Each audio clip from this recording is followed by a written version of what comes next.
that overturns Utah's ban on polygamy. As Libya marks 3 years since the uprising began, voters have elected a body to write a new constitution. Now, there's much hope it will help move the North African country closer towards democracy. The results are expected to be announced at the end of the month. The committee will be made up of 60 people, and to ensure female representation, a quota of 10% has been reserved for women. Catherine Viette and Maureen Casales report on one candidate who wants to ensure her fellow women indeed have a voice. Campaign banners adorn the streets of Tripoli. Tucked alongside the male candidates is Haweda Shabani's poster. She's hoping to be elected to the panel that will draft Libya's new constitution, and she's taken to the airwaves to get her message across. The content is my view of the constitution, which is that Libya should be ruled by a civilian government which offers civil rights without exception and which respects the rule of law. We need to know that if the written constitution does not express the true will of the people, if it does not reflect their views, and if they have not participating in the drafting of it, then that document will be worthless. A Tripoli native, the 43-year-old attorney spent a large part of last year crisscrossing the country, discussing constitutional concerns with her fellow Libyans. We went to 35 cities and villages. And one of the topics we discussed was Sharia.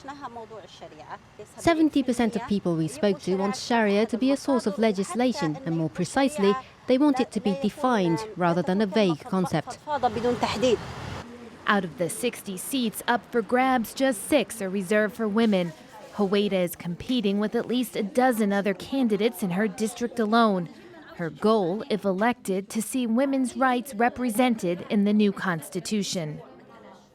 A number of women have distanced themselves from some of the activities we have organized because they fear some of the things that are happening at the moment. There needs to be a clear language that the state will guarantee the involvement of women in the decision-making process. It must be made clear in the constitution.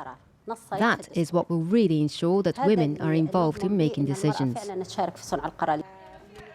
But voter apathy could impact this election.